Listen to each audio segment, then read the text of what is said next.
Okay, let's start our next week. See what happens? Oh, this again. Come on, Anne. I want you to see this. I'm coming. I'm coming. I chuckle as we move through the trees. Rakesh just looks so excited. I guess it's rubbing off. Rakesh had come to get me almost the second I'd left class. It was about time for lunch, though, so I had an hour or so. He led me to the park without saying much else, just that he was happy I was free for a bit. Finally, we hit a clearing, and I watched him spread his arms very theatrically. On the ground is a rather elaborate and incredibly put-together picnic lunch. Holy cow, you set all this up? Well, I may have purchased a few of the things in the basket, but otherwise... Crap! I wish you told me, Rakesh. I already made plans for lunch to study with Max. Rakesh's face falls terribly. I feel really bad, but this was such a surprise. I understand, Anne. I'm so sorry, really. It's okay. Go on, I do not wish to interrupt your plans.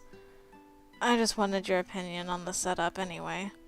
Oh, well, if that's all, this is incredible, Rakesh. You've done a fantastic job. I wave goodbye as I make my way back to the campus. Rakesh seems pleased at my praise. Aw. Sorry, Rakesh, had lunch plans already. Okay. What? You better not have said what I think you just said. I was trying to get an early night, but Isabella's screaming snapped me awake. Last I remember, she was supposed to be hanging out with Chad tonight. I guess their date went pretty well. I hope Chad didn't say something too terrible. I may not like him, but he's her boyfriend. A quick look at my clock shows it's pretty late. I wonder if I should see what's going on. Isabella's calmed down a little bit, so I can't really make out what they're saying from here. Should we? Well, let's go see what happens. I should really mind my own business. Then again, I'm sure Isabella would want me to check on her. Okay, if I'm honest, I just want to know what's going on. I sneak down the hallway quietly, noticing that Isabella's door is still open. I guess they hadn't gotten too far. No, it's obvious you don't understand, you worthless sack of crap. Look, baby, you're the one who talks about being all bi and shit. I figured you'd want... No, what you figured is you could live out every stupid male's classic frickin' sex fantasy, and I'd just go along with it. What's the other thing I'm always telling you, when I'm done being all bi and shit? That that I'm monogamous! I'm not some party girl to bring to some damn frat house gangbang! Izzer, you know those don't exist.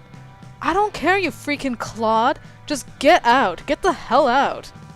Come on, look, maybe you weren't ready for it, and I'm sorry for that. I don't think they can see me when I peek around the corner, but apparently Chad sees the same expression I do. Just abort, Chad. You have dug the deepest hole possible. He shuts up almost mid-sentence. I don't think I've ever seen Isabella look so furious. When she does talk again, it's almost in whispers. What part of get out was lost on you? I pull back from the door just in time for Chad to come brushing past me. Out of the way, mouse. Scurry back to your hole or whatever. As I hear the front door slam, I find myself unsure of what to do now. Whether I should go to Isabella or let her have her privacy. It's okay, Anne. I heard him talking to you. Just come in here. Her voice is muffled and strained when she calls out to me. As I enter the room, I can see it's because she's face down in her pillow. Close the door, would you? I close the door behind me as I head over and sit on the bed near Isabella's feet. So, how much did you hear? Enough, I suppose. I woke up when you shrieked at him. Not that it's a big deal or anything. Did he try to cheat on you? No. No, that I was expecting. He's a football star. He can get as much play as he wants. I guess that's really the problem. He wanted to eat his cake and have it too. He told me he'd asked another woman to go out with us. Isabella makes sarcastic air quotes around us. I'm guessing he didn't exactly ask her about her opinion first. That pig! I can't believe he'd do that! How completely disrespectful and rude. I know, right? After you opened your heart to him, he just had to be such a pig. Sorry, it's just ridiculous and terrible is all. You don't have to tell me. Ask if she's ever actually had a threesome. Do you want some company? Do you want to hang out for a while? I mean, if you need to talk about anything, I'm here for you. We can get some ice cream and eat out of the carton and just be cliché as all get out. Isabella actually cracks a smile at that, but her chuckle is still dark and bitter with hurt. It's not my first breakup.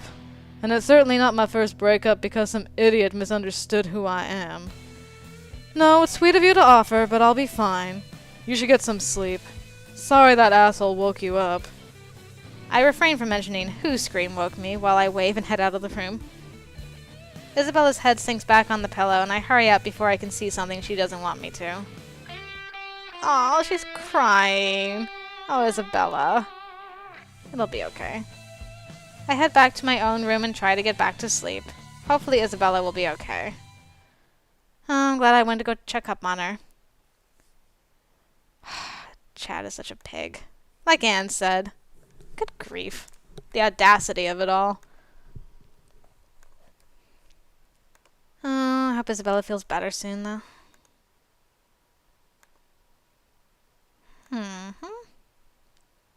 Oh, hey, Sally. A new event. Everyone's covered in green today. Heck, everything is. Except me, but that's okay. The day is pretty fun, but I've never really understood the major appeal. I mean, it's basically just an excuse to get plastered, right? Though to be fair, half of my college experience so far has been people making excuses to get plastered, so maybe it's not so bad. Still, I don't think I'm interested in going all out. I thought about putting on a green ribbon or something, just so I didn't stick out, but decided against it on the last minute. At any rate, I'm sure the folks at Latin House are planning some kind of big blowout bash. Regardless of Dominic's desires, of course. I've been in my room the last few hours, wondering if I want to try to sneak out before it gets started. I guess we'll do it. Max is sure to be there. I consider heading to the library, but I don't want to be out on the streets with all the drunks around. At least around here, the drunks shouldn't be behind a wheel. I spend the next hour or so doing the last of my schoolwork. I'm sure I won't be getting a lot of it done the next few days, for any number of reasons. And I have to admit, it might be nice to be silly with my friends for the night without worrying about unfinished schoolwork. Oh. When I hear the knock on my door, I'm ready for whatever the night holds. Hey, Anne. Isabella says she's got a whole slew of games for us tonight, so you should get your ass in gear before I drink all the good booze. Given how mopey Isabella's been since she broke up with Chad, I'm surprised she's this invested in St. Patrick's Day. Maybe she's just using this party as an excuse to get over her ex-boyfriend. Good a reason as any, I guess. I follow Rakesh down the stairs where I see that the crew has been busy. There are cards laid out, green beer, and some kind of green punch in a giant bowl. Is that punch okay to drink, Isabella? It'll put hair on your chest, then knock those hairs out and grow all new, stronger super hairs. Max got to the punch ahead of me, and I'm pretty sure he's spiking an alcoholic drink. Also, I think there's steam coming out of that flask. Why is there steam coming out of that flask? Isabella just smiles, missing Max's interference entirely. She blithely fills a cup and hands it to me. I eye the drink suspiciously, giving it a test sniff. I immediately regret it, reeling back as I feel my nose hairs burning off. Where's Dominic? I'm surprised he let you get away with this. Isabella just grins and points over to the study nook. Sitting there, tied at the wrists and ankles, wearing a blindfold and gag, is Dominic. Hanging around his neck is a sign that simply says, "Kiss me, I'm Irish." I let out a small gasp, surprised to see him trussed up so badly. No, this is perfect, see? This way he has plausible deniability if anyone finds out about this party. Not his fault he was tied up.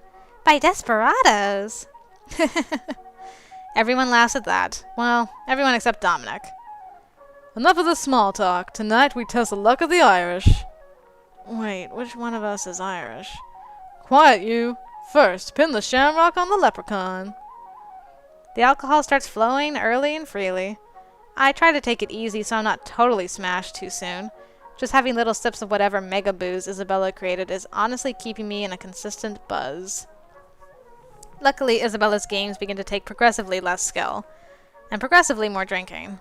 We play a bunch of different silly party games with drunken penalties. Isabella even got her hands on a snake-shaped piñata. When we finally managed to drunkenly beat it open, it was full of jello shots in little plastic cups. Turns out Rakesh had actually made it special. Finally, after a while, we're all sitting on the floor around the study nook. Dominic continued struggling to get out of his bindings as we started playing a simple game of truth or dare. Okay, I choose Sally. Okay, dare. Oh, you should let out the loudest belch you can. What? That's gross, Rakesh. Too bad you have chosen to be daring. Sally takes a drink of the punch, weaving in place a little before taking a deep breath and letting out the smallest burp any of us have ever heard. Everyone laughs as Sally turns bright red. I can't just burp on command. Shut up. Whatever, it's my turn now, so shut up. Sally turns toward me with a wicked look in her eyes. It's always you and me, Sally. Okay, Anne, truth or dare? I don't want either. Truth? Oh, what do I want to know? Oh, I got it. How many guys have you seen naked? Probably about 4 or 5. Whoa, really? My cousin had little ones. I used to help her change diapers. That totally doesn't count. Too late. You asked your question, and I answered it. Sally pouts, but luckily she's too drunk to ask questions like how many kids my cousin had. All right, nice one, Anne. Your turn now. Finally. Okay, I choose Isabella. We continue around the circle like that for another few hours. In the morning, I wake up in my own bed, feeling like death is trying out a new drum solo behind my sinuses. I can only vaguely remember making my way back upstairs, but everything feels fuzzy. I head downstairs towards the kitchen for a bit of water, only to find everyone else standing at the bottom of the stairs. I go down to them and look in the same direction, and my jaw hits the floor. Don't tell me. We never... Sitting in a chair in the study, silently fuming, Dominic waits to be untied. Not it! Luckily, when it was all over, Rakesh lost the rock, paper, scissors contest. The rest of us were well on our way to Isabella's cafe for some morning coffee before Dominic finally got set free. Whoops. Wrong button. There we go. I didn't even get to give him a kiss this time around. Oh well. Sorry, Dominic. Yes, that's why I need your help, Anne. I cannot paint all these flowers by myself in one night. Oh, good grief. Choking. I already told you I have plans for tonight, though, right? I'd have to skip out on Max. What? No way. You probably shouldn't be painting those flowers at all, you know. They're in a park, Rakesh. Isn't that illegal? I'm nearly positive that it would be viewed as a public service. Unfortunately, I really do have to meet with Max tonight. We have to put the last touches on our final essay soon.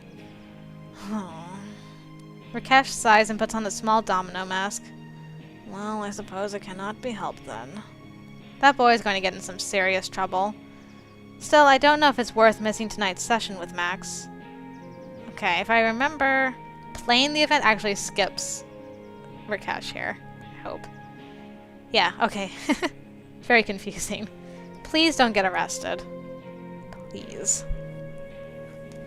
I have to put Rakesh out of my head for now. Max is coming over. I look over my notes for my half of our final essay. I think I've got things organized pretty well. I just really hope Max hasn't already gone to the professor behind my back. We haven't really met as often as we'd initially planned. Just as I'm thinking about going upstairs to knock on Max's door, I hear a knock coming from the front door. Okay.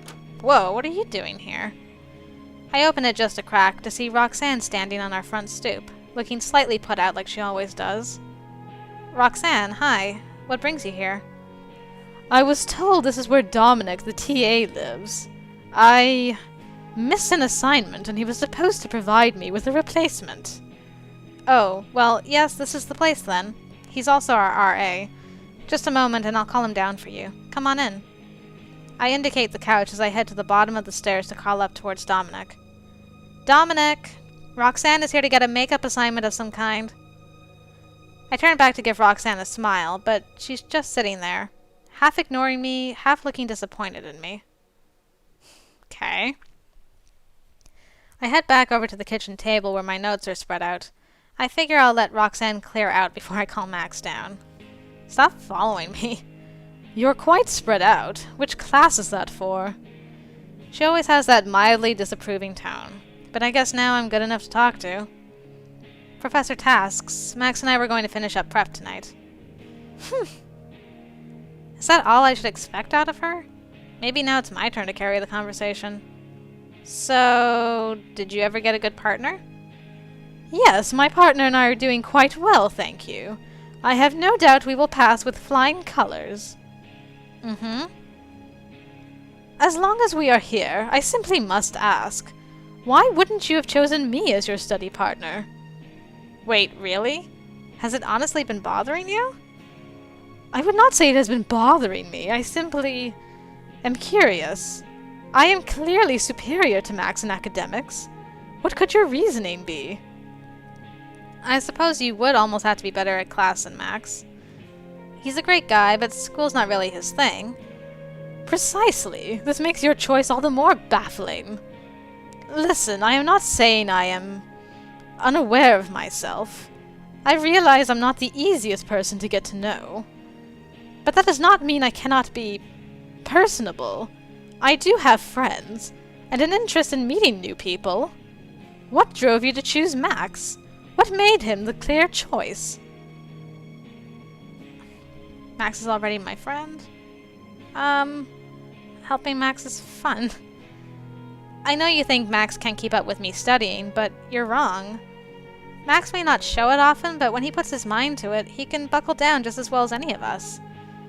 And I may have to help him catch up sometimes, but you know what, Roxanne? With Max, it's always fun. And if I have to be stuck in this terrible project, I'm really just glad I can do it with someone who can make me laugh. It's nice to be able to relieve the stress. Oh. Did you overhear me, Max? More importantly, the point is that I am Anne's partner. I look over towards the stairs in surprise. Dominic and Max are coming down the stairs, both with a bunch of papers in hand. Evening, Roxanne. Here's the assignment. Do you need me to go over anything with you? Yes, there are a few things I need clarification on. We should go somewhere quieter so as not to disturb these two. Oh, thank you. Roxanne and Dominic head back upstairs, looking over the assignment he'd given her. Did you hear us? Only a bit, really. Don't worry about it. Finally, with all the distracting people out of the way, it's time for Max and I to get down to business. Aww, so cute. And that's the end of that week. I think I'll do another one. Yeah, let's do another one. Whoops. Sinking in the chair. Okay. An event. It's starting to get really nice outside. The weather's been nice and warm lately. This is pretty much the perfect finals week. With spring break only a week away. Ooh, that's exciting. Pardon me. I'm having a hard time concentrating on my schoolwork. I clap my hands on my cheeks to try to keep my head together. I still have all my finals to take. I can't afford to be distracted now. I've got a book in my lap, but my attention keeps wandering, and I keep staring at the quad around me. That's how I noticed Professor Tasque walking by me, which got me thinking about his extra credit assignment. I wonder if Max has already gone to see him. I begin wondering if I should go see him. The professor's almost through the quad. I can still catch him if I want, but I'm not sure I want to. Nah, I'll leave you alone, Professor. I watch Professor Tasque disappear into one of the buildings. I really don't want to betray Max. I don't even want the temptation of talking to Professor Tasque. I really hope Max hasn't betrayed me, but at least I'll know I kept my end up. I return to the book in my lap, but a few minutes later my attention is wandering again. I look up at the building Professor Tasque went into and see Max coming out. That doesn't bode well, but there's nothing I can do about it. I go back to studying again and just hope for the best. Oh, should I have talked to him? Wait, you want me to do what? Please, Anne. Sally was all worked up about this thing today, and I'm worried the scene might get ugly.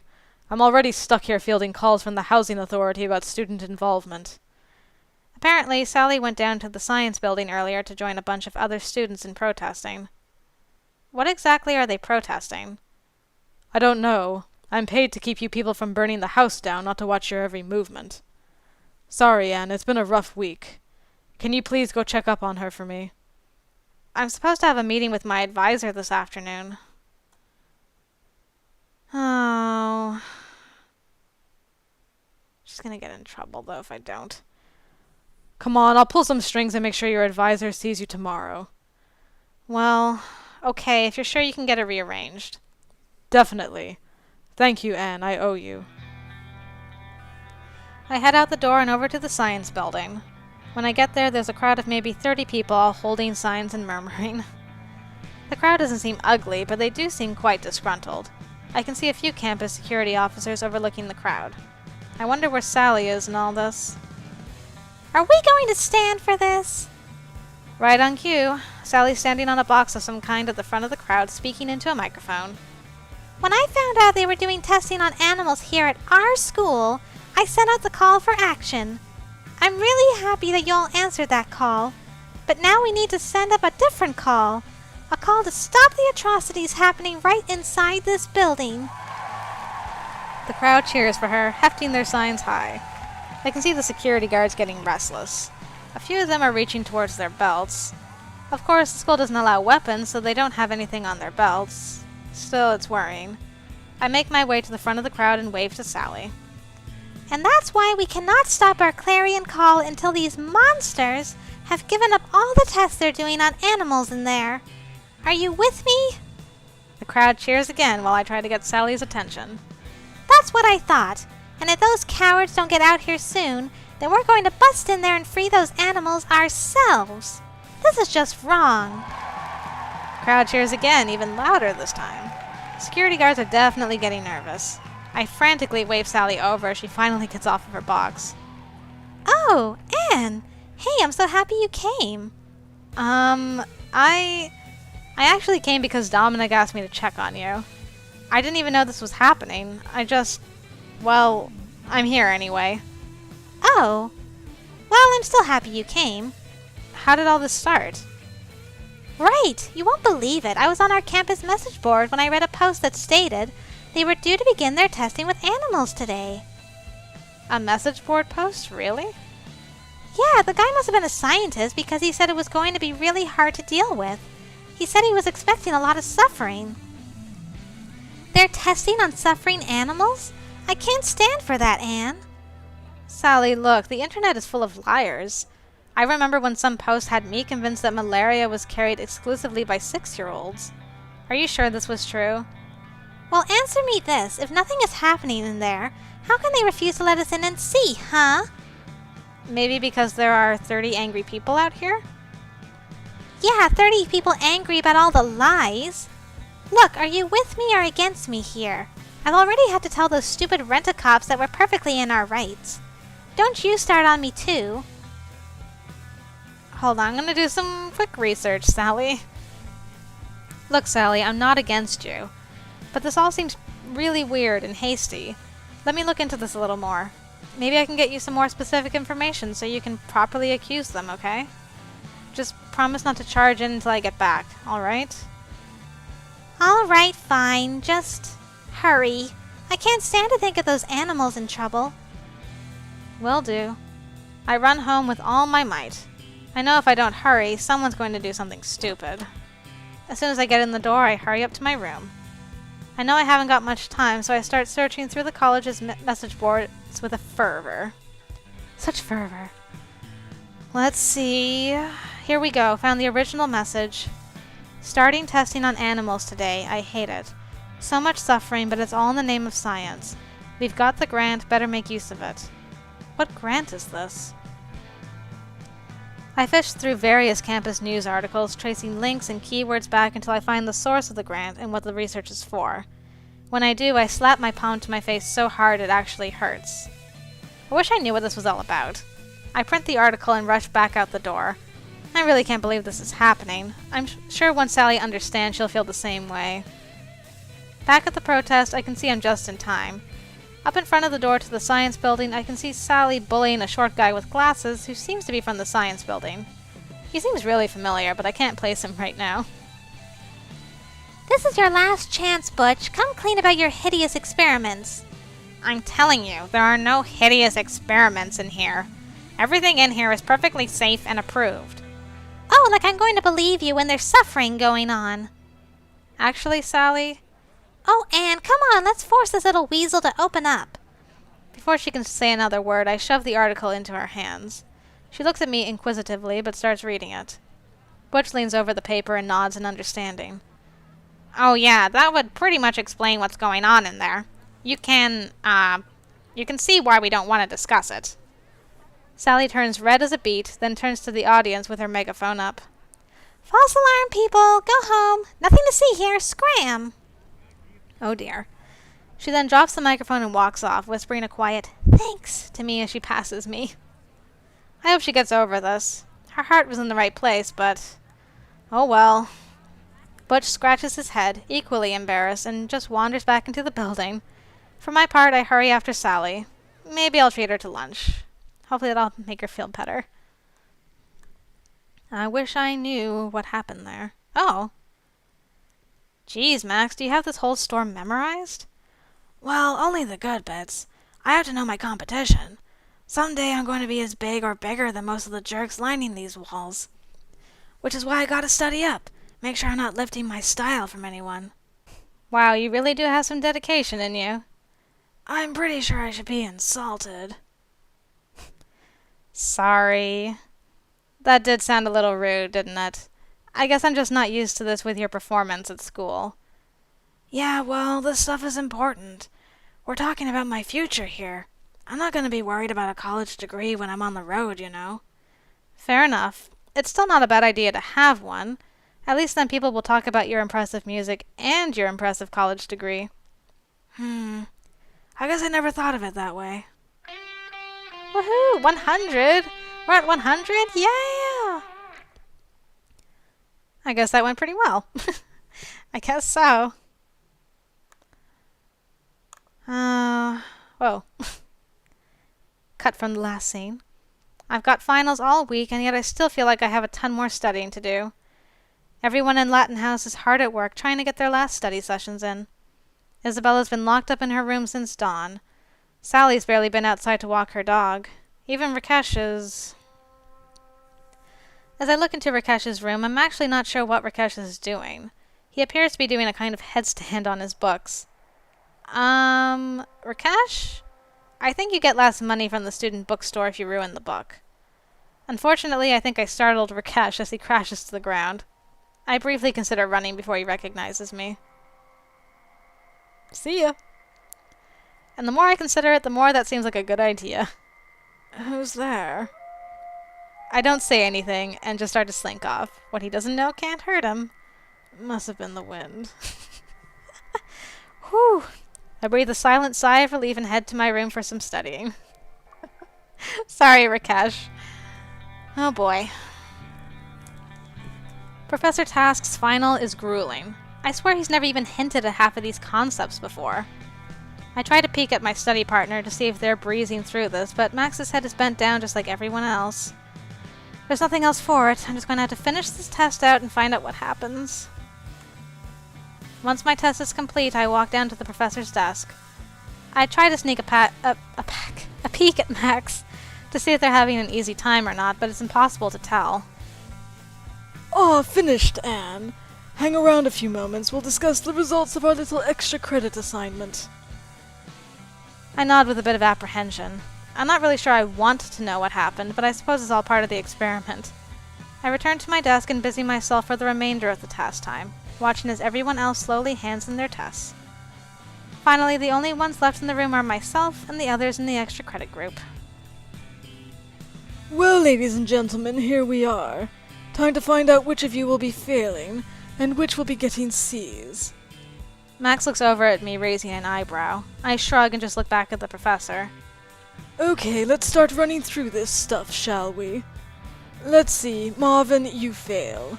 Looks like Tara came to me pretty quickly. What? This is crap. Suck it up, sunshine, you knew the rules.